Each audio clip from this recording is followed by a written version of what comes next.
Okay, we're coming down the home stretch here. So this is the wiring harness right here. Now this was something that could be definitely improved upon.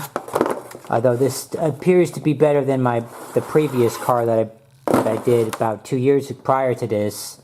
This is 2022, and this one right here. The previous one was 2020. So at first glance, I thought, okay, this is a great improvement over the last one. We have stuff that's wires are gathered together. They have labels on them. It's like this is going to make it easy, right? Well, unfortunately, that's only an illusion, because when you look at it closer, yes, this does tell you that these 3 wires are the throttle, but it does not tell you which wire does what. One could assume that the black wire is a ground, and that the red is a power supply, and the white is the wiper, is what it's called in this case. And then the same thing with our regen braking here. It says brake on it, but it has the same 3 wire colors again, but we don't know what that goes to. We don't know what that does. And there's no information that came with it. There's no instruction manual.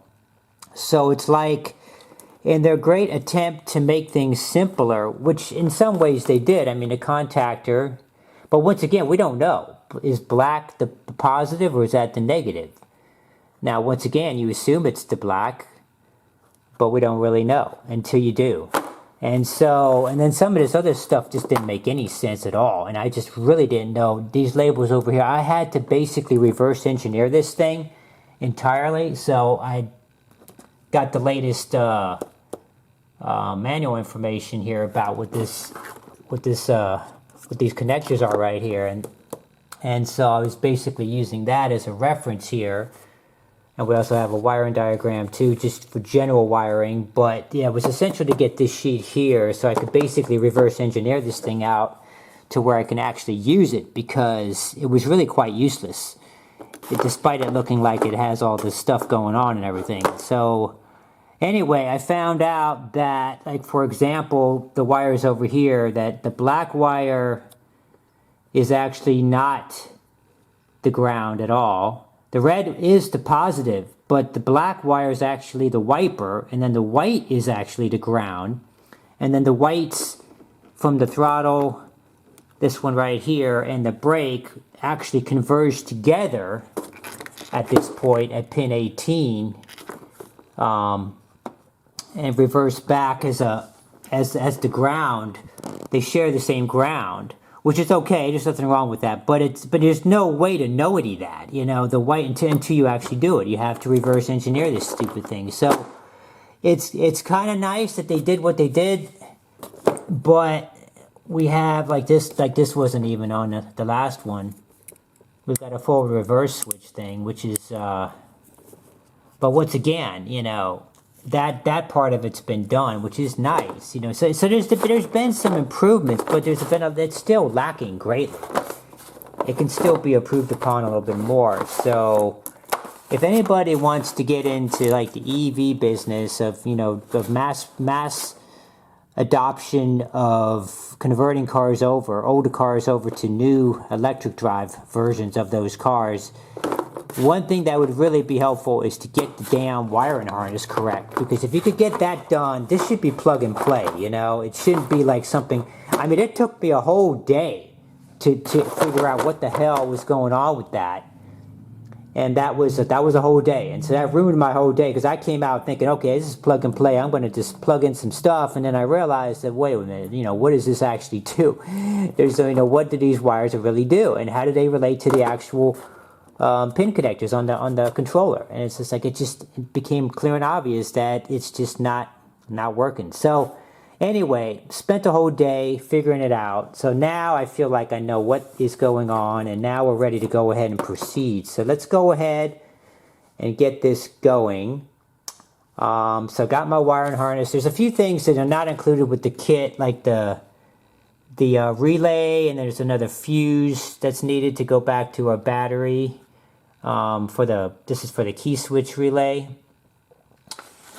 We have to get those separately. So not everything's even included either. That's the other thing too. Certain things were. It's funny, like there's like a couple things that were included here that I could care less about. Like for example, we have this right here. We have this key switch thing. So it's like a separate key switch. So if you were doing like a totally new install or something, you want to have your own key, you know. But we're not doing that. We already got this figured out already. We're going to wire everything into the original wiring of the car. So we already got that figured out. So we don't need this. I mean, I would gladly like to replace that and get something else in its place, like the relay, for example. So I found a relay off another project car or something. I don't remember what it was. I think it was something off another car. But anyway, it's a good solid relay. It's going to work for what we need. And that's going to be for our key switch, our 12 volt controlling the 96 volt supply to the controller. I'm using the existing accelerator cable opening. So since that's been removed, but the opening remains, and you can see right there, it's kind of a squarish shape to it. So that's going to be just big enough for our 4 clumps of wire to go in there pretty smoothly. With the exception of one thing here. We've got this thing. This is another thing about the wiring harness. I don't understand why they built this. It's nice that they built it and they put the heat shrinking on and all that. But, you know, what? I need to have an opening big enough to slide that thing through. And I don't. And I don't think many people will. So, I mean, I don't understand why they did this. It's another stupid thing. So it looks like we got everything mounted here, ready for testing now. Everything's connected.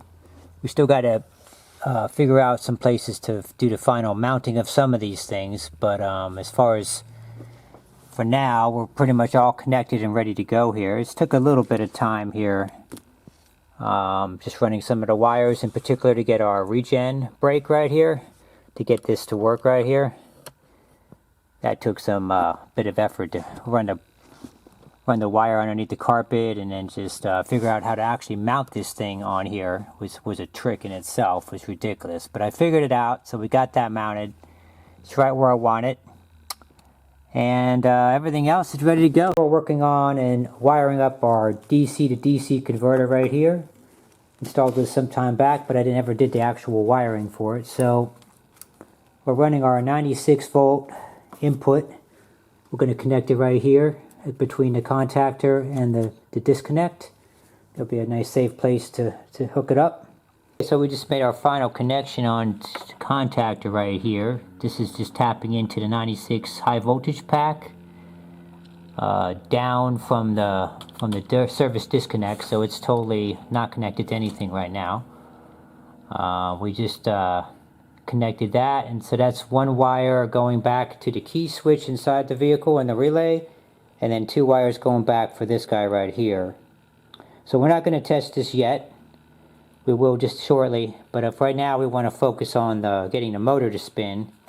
So we'll get another wire. That's the return wire for this, but we'll test that later.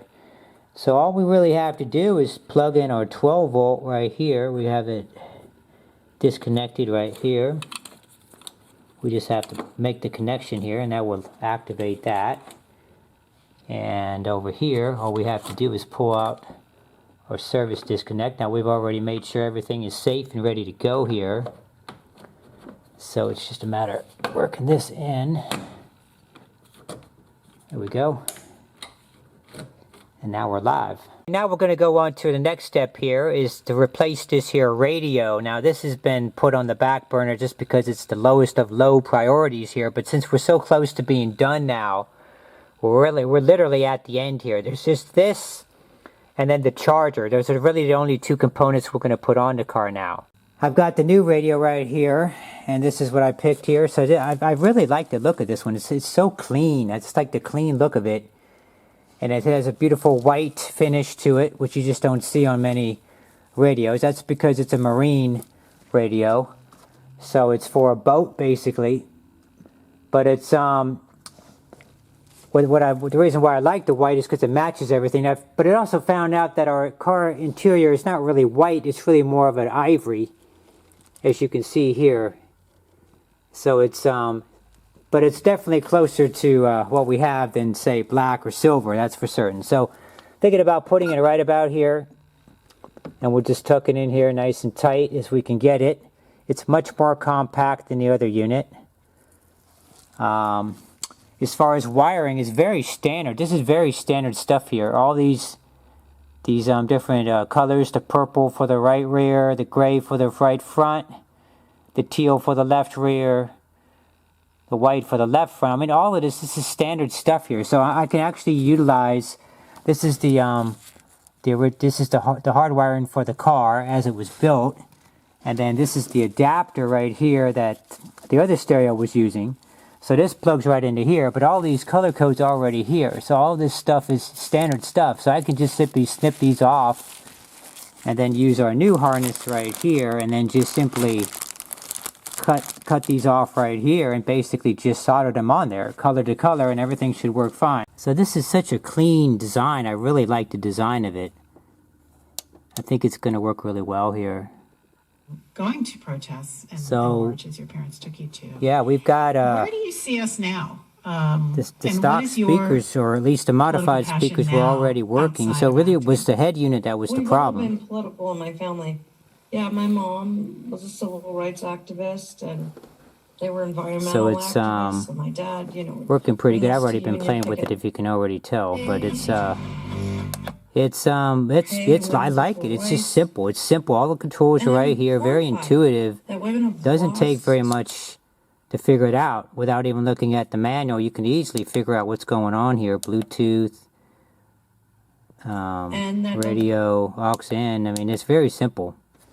And it has just what I want. The USB and the SD card, the mini SD card. They can't have or micro SD card right here, and then you got the USB, so you can run a flash drive, or you can run a little tiny, one of those little tiny micro SD cards, and just stick that in right there, and then the volume. I love the volume. I mean, that's the way a volume knob's supposed to work right there. You can easily, you know, turn it all the way up, turn it all the way down. I mean, real simple to modify.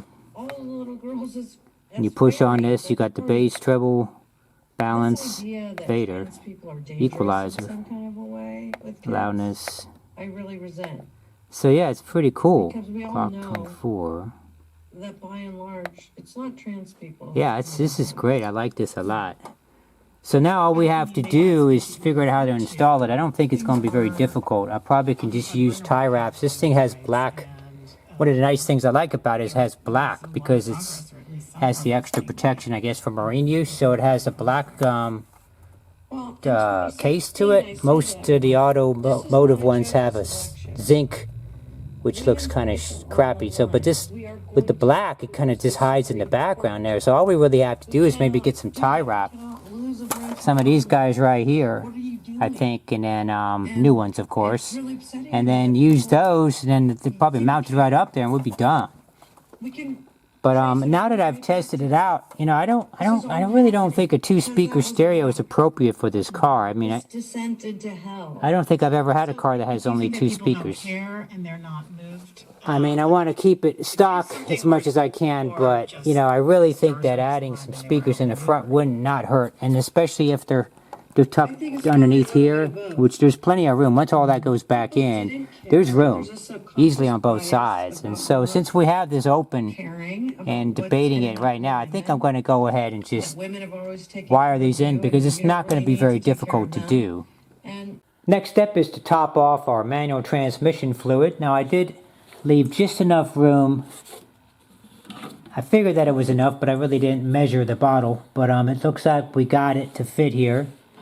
You can, as long as you have a big enough funnel right there. Now this is right where the speedometer connects at. You pull out the little gear mechanism. This guy right here comes out. Speedometer goes into the top there. And that gives us access to our manual transmission fluid right here.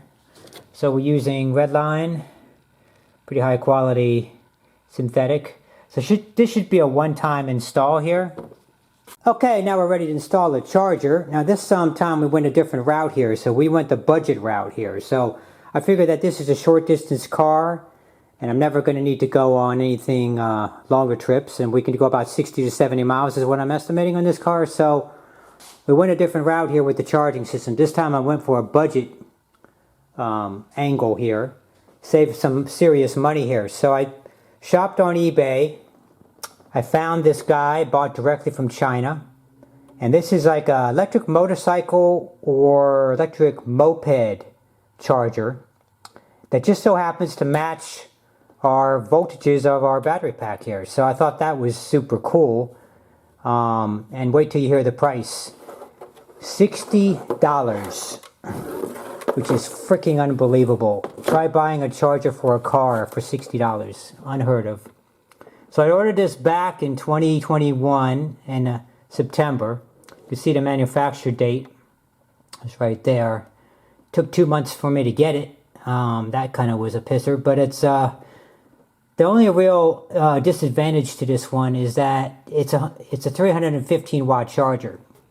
So what that means is on our system, that's probably going to be about 32 hours to charge up the car. Now, I know you're probably thinking that's horrible, and it is, but the thing is that it's only relative. It's only subjective to your situation. This car is only going to be driven locally every day. If I did all the rounds and did all the shopping, did everything I want to do, I can get that done in 20 miles easily, even if not even significantly less than that. So if I'm driving every day for 20 miles a day, and I got a car that can go 60 miles a day, or 60 miles if I want to, then basically I could charge it every 3 days if I wanted to. Now if I top it off every night, plug it in when I come home, charge it up, 32 hours divided by 3, so we're talking under 11 hours here a night. Now that's easy, because I mean you plug it in at 9 o'clock at night or 8 o'clock at night, and you know by 7 o'clock the next day it's ready to go. So I think it's going to work out really well for us in this particular application, just because I got other cars that are long distance cars. This car is meant to be kind of the cool everyday driver. So all we've had to do is modify our plug here, right here. This is the output here going into the battery. We just cut this thing off and then plug in a new connector. So I did buy a 5-pack of a pair of these. This is a pair right here of this connector. So this is $2. So $10 for a 5-pack off of Amazon. And then we've fabricated this custom wire here. Basically just using the wire we have there. Put a little bit of an extension right here. And we're going to be able to just tap this guy right in over here. And then the other one down to where the common location where the batteries converge at, down at the controller. And basically we'll have this guy just stick up here somewhere. And when we come home, we'll be able to just simply plug this in. And then plug this in. And then we'll be charging. It's sort of like an e-bike. It's sort of like an electric scooter. I think that's the whole philosophy about this, is why not keep it simple? Because you can easily spend $2,000 or more on a charger, and it's kind of silly. You know, why if a $60 charger can do it, why not, you know? So doing some tests on our battery charger here. So I plugged this thing in about 30 minutes ago. We started with 103.3 volts. And I've got it connected right here through a multimeter showing our voltage. So if I just make a little connection down here, that gets us 103.7. So it's humming along. It's doing pretty good. Seeing changes here. Now we know that this thing goes up to 104.7. So once it reaches 104.7, it should turn off. Now, I did find something interesting here as far as what's actually happening with our numbers here. So we're at about 114.6 voltage going in. The hertz was advertised at 60, so that's what it is, 60. Sorry about the glare here. I'm trying to avoid the glare. And then the amps was advertised at 3.0, which it is. It's 3.03 right there. But then what's weird is the wattage. Now it was advertised at 315. All the other numbers are lined up. But when I go into watts, it shows only 221.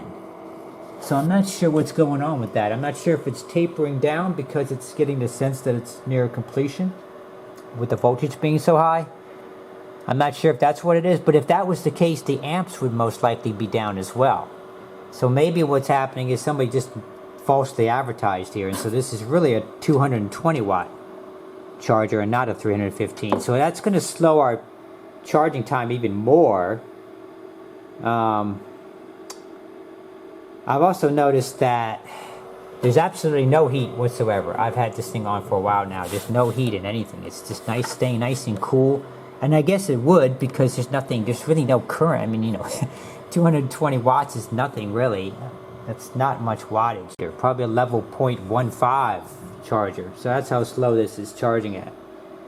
So anyway, that's an update here. So yeah, it's not quite as quick as I wanted it to be. I thought we already knew it was going to be slow, but I didn't know it was going to be that slow. But anyway, we'll just keep working with it, and if we need to get something faster, we can still do that. It won't be very difficult to swap this out. But I mean, I still think it's a super bargain. $60 plus a $2 connector. It's done. You know, it took a half hour to put it in. I mean, the time savings alone is just remarkable. Okay, we have reached that wonderful stage here where we are done. And it's a most glorious day. It's been a long, hard battle here, but we're there. And basically, obviously I got one thing to do here. We got to put the seat in, of course. But with the exception of that, and maybe the hubcaps and some wiring loom, we're done. So it's so without further ado, let's go ahead and go through what I've done here. So I have this car set up to operate as a gas car, as it always did before. So you turn everything on the normal way, and the car is already automatically in forward. There's no having to shift it into neutral or anything. Some other systems do that, but I customized it so it doesn't do that. So what that does is it enables us to basically just start it up and run it like you would a gas car. So all you have to do now, after turning the key, is basically push the pedal right here.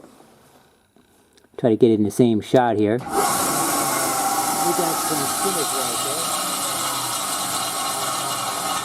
I'm not sure what the noise is though. And it should be regenerating faster. I'm going to have to check that again. And as far as shifting, so instead of using the reverse switch, right now I have it right here, just for fun, but we're going to tuck that underneath the dash after a week or so after testing. Because what I'm going to do is I'm going to drive it as a manual, so I'm just going to leave it in forward. When we want to go into reverse, we just go like this. That's how we do it, just as it's always been. It's as simple as that, and then most of the time I'll just leave it in third. That's probably where it's going to be. And then as far as regen braking, I have it set up where this is our friction brake, and this functions 100% as it did before. So we know it can stop the car just as it did before, regardless of what else is happening.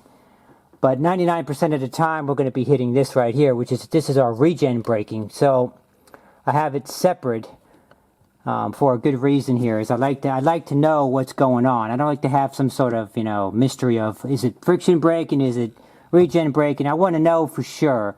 So they're independent. So this is 100% regen braking is controlled right here, no other place. 100% friction braking is controlled right there. And then of course we have the typical cable manual emergency brake.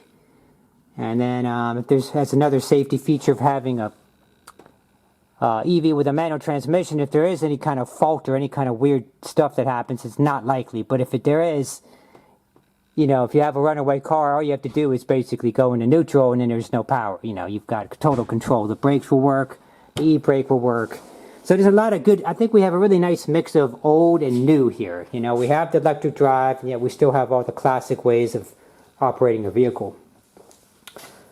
So over here, I'm just finishing up customizing our parameters here, programming stuff in. And this is a Curtis 1313 programming tool. This is required on this system because it's a Curtis controller with a Curtis operating system. My first car, if you want to go look at those videos, is a different. There's a different software that overrides the Curtis controller, so it's done totally different.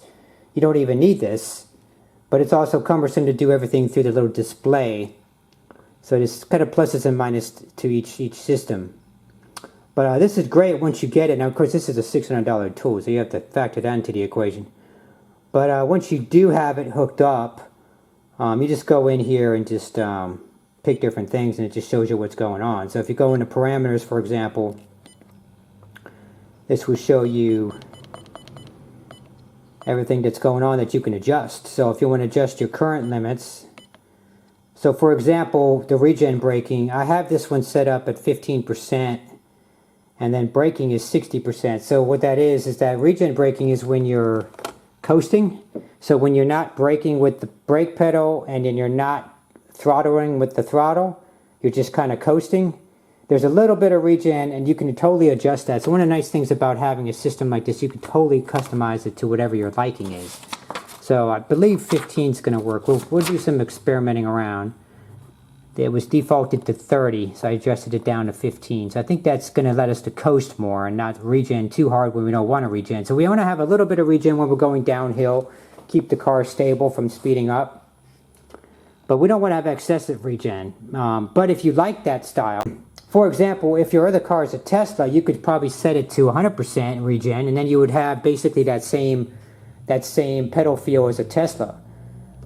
You know, one pedal driving, if you want that. But if you don't like that style, you can totally customize it. So that's one of the nice things about having an electric vehicle that you build yourself, is that you can customize it all kinds of different ways. And I'm not even using probably only like 50% of what this thing's capable of doing. There's a bunch of extra features in here that I'm not even touching. And I just don't even, I don't think we need to, but it seems to be set up pretty well. Just a matter of fine-tuning at the throttle and brake mostly in current limits. And then you can also go into monitor here. And this shows you like what's going on with the inputs right now. It's really a handy thing to have though, because you can really do diagnostics and stuff with it, and you can really pinpoint what's going on and everything. So it's a really nice tool to have. Although this is a $700 tool, so it's not exactly cheap.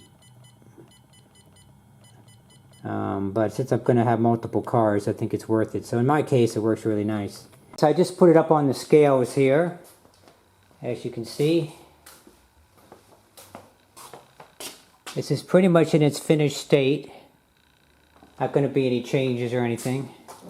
Nothing significant. I think we have a little bit of a frunk area here. I might want to do something with that, but otherwise it's pretty much good to go here. So this is it as it is right here. So we know we started at about 1750, I think, wasn't it? I'd have to review. And our goal was to keep it at least 1750 or maybe 1800 or something like that. So I'm very pleased to report that we have beaten our estimate here, which I am shocked actually. I mean, I know I was doing things trying to keep the weight down, but I'm really in awe. 1688? Jesus, that's lighter than it was stock. I mean, that's freaking amazing. I'm very, very ecstatic about this. This is, now what does it look like on our weight distribution? Now see, look interesting now. Look, see at the back.